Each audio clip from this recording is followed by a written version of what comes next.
Last night you dreamed about something ordinary, a conversation you never finished, a room that didn't quite make sense, a face you couldn't place. Then you woke up, and within minutes, most of it was gone. You've done this every single night of your life, and so did every human who ever lived before you. But here's the strange part. For most of human history, nobody thought dreams were just noise from a resting brain. They thought dreams were real, not symbolic, not random, real. In the same way a conversation at dinner is real.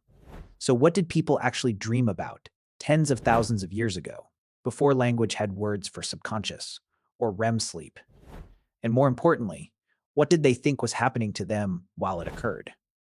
To answer that, you have to start with what dreaming actually is, physically, every night. Your brain cycles through several stages of sleep, and one of them, rapid eye movement sleep, is when almost all vivid dreaming happens. Your eyes dart back and forth beneath closed lids. Your muscles go essentially paralyzed, a safety mechanism, so you don't act out what you are imagining. Your brain, meanwhile, is almost as active as when you are awake. It is replaying, recombining, and inventing. Here is the question that should stop you for a second. If early humans didn't know any of this, what did they think was going on when a dead relative appeared in their dream, spoke to them, and felt completely present? The most consistent answer across ancient cultures is unsettling in its simplicity. They believed the dream was a visit, not a memory, not a metaphor, an actual encounter with a spirit, an ancestor, or in some traditions, a part of their own soul that had temporarily left the body. Anthropologist Edward Tylor, writing in the 19th century, argued that this belief wasn't primitive confusion. It was a logical conclusion given the information available. If you have no concept of neurons firing or memory consolidation, and you wake up having clearly seen, heard, and touched your deceased grandmother, the most reasonable explanation isn't "my brain generated hallucination." It is "she visited me." Tylor called this idea animism. The belief that souls exist independently of bodies and can travel while you sleep. This wasn't a fringe belief. It was close to universal. Ancient Egyptian priests recorded dreams as messages from the gods and built entire temples, called dream incubation temples, specifically so people could sleep there and receive divine visitations. In ancient Mesopotamia, kings kept professional dream interpreters on staff, the same way modern leaders keep intelligence analysts. A dream wasn't entertainment. It was information, arriving through a channel science hadn't explained yet. Which raises an obvious question.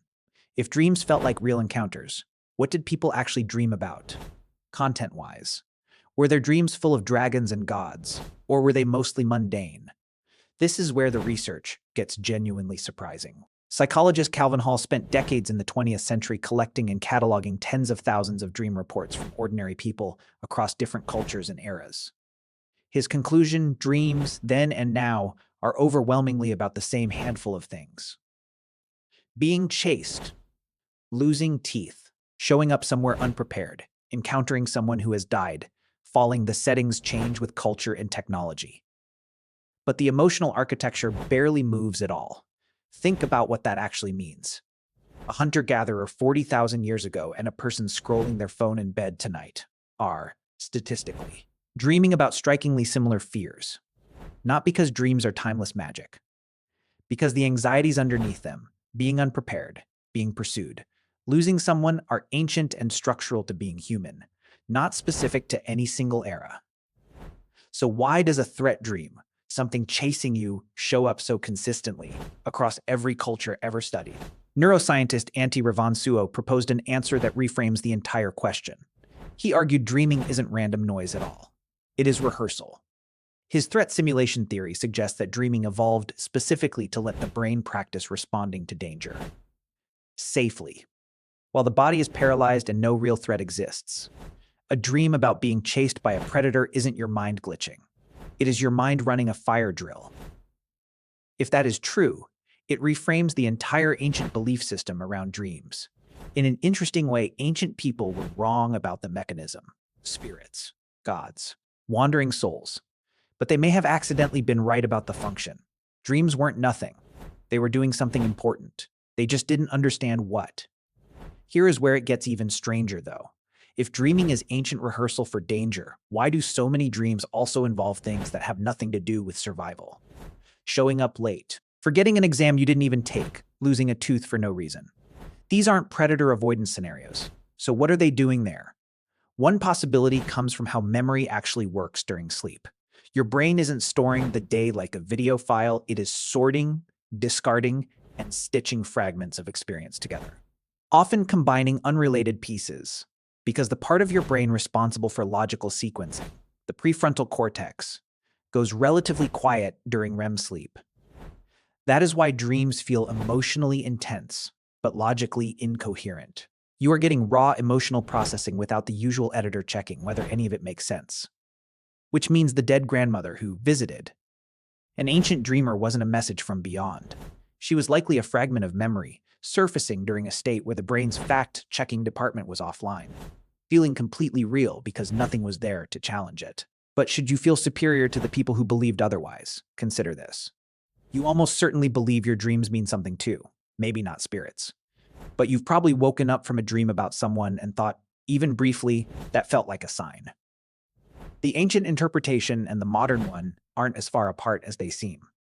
Both are the same human brain, encountering an experience that feels undeniably real and reaching for an explanation that makes the feeling make sense.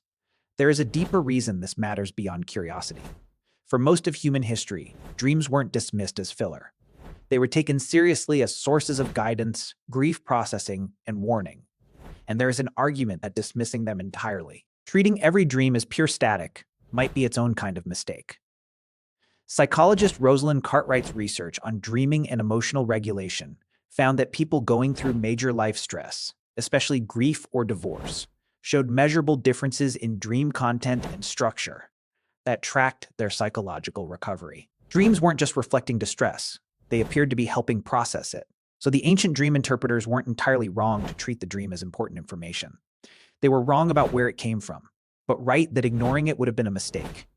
Consider how differently two ancient cultures, separated by thousands of miles and no contact whatsoever, handled this same nightly mystery. In ancient Greece, dreams were taken seriously enough to shape state decisions. Generals reportedly consulted dream interpreters before battles.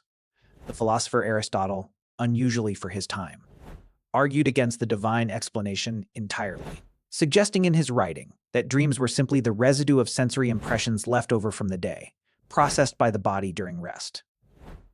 He was, in a sense, proposing something close to a materialist theory of dreaming more than 2,000 years before neuroscience existed to test it. Meanwhile, in ancient China, the philosopher Zhuangzi told a story about dreaming he was a butterfly, so vividly that upon waking, he couldn't be certain whether he was a man who had dreamed of being a butterfly, or a butterfly now dreaming he was a man. That story wasn't meant as neuroscience. It was meant as a question about the reliability of experience itself, and it has survived for over 2,000 years precisely because the discomfort it points at, not knowing which state is real, still resonates with anyone who has woken from a dream so vivid it took a moment to remember which life they were actually living. That discomfort is worth sitting with for a second. Why does a dream sometimes feel more emotionally real than actual memories from years ago? Part of the answer lies in which parts of the brain go quiet during REM sleep and which stay active. The amygdala, responsible for processing fear and emotional intensity, remains highly active during dreaming. Meanwhile, the prefrontal cortex, responsible for logic, sequencing, and reality testing, quiets down significantly. You end up with a brain state that generates powerful emotion while switching off the very system that would normally ask, wait, does this make sense? That combination, intense feeling with no logical filter, is exactly why a dream about losing a tooth can leave you shaken for an hour after waking, even though nothing about the scenario holds up under daylight scrutiny. It also explains something ancient cultures noticed long before anyone had a word for neurotransmitters. Nightmares involving falling, being chased, or facing death were treated as significant almost everywhere dream records exist, from Babylonian clay tablets to indigenous oral traditions across separate continents. That is not a coincidence of storytelling. It is a coincidence of biology. If Revonsuo's threat simulation theory holds, every human brain across every era has been running roughly the same nightly danger rehearsal software regardless of what that culture believed was causing it. Here is a question worth asking directly. If dreaming is this old, this consistent, and this apparently useful, why did so many cultures eventually stop taking it seriously? Part of the answer is historical, as formal religion consolidated its authority in many societies. Personal dream revelation became threatening to institutional power. If anyone could receive a direct message from a god or ancestor while sleeping, what need was there for a priesthood to mediate that access? Some scholars have argued this is part of why formal dream interpretation, once central to public and political life, was gradually pushed toward the margins, treated as personal or even suspect, in favor of officially sanctioned channels of religious authority. Then, centuries later, the rise of clinical psychology reframed dreams again. Sigmund Freud, whatever the current standing of his broader theories, was largely responsible for dragging dream analysis back into serious intellectual conversation at the turn of the 20th century. Arguing dreams were disguised expressions of repressed desire. Much of his specific interpretive framework hasn't held up well under later scientific scrutiny. But his core insight, that dream content isn't meaningless, was itself a kind of return to something ancient cultures had assumed all along, dressed in new vocabulary. So the ancient dream interpreters weren't entirely wrong to treat the dream as important information. They were wrong about where it came from, but right that ignoring it would have been a mistake. Which brings you back to that dream you had last night. The one already fading by the time you got out of bed. An ancient version of you might have woken from that same dream and spent the morning wondering which ancestor had come to deliver a message, what it meant, what it was warning about. You woke from the same kind of dream and, within an hour, forgot most of it entirely, dismissed as static from an overworked brain. Neither of you had the full picture. The ancient dreamer mistook a rehearsal for a visitation. You are probably mistaking a message for nothing at all.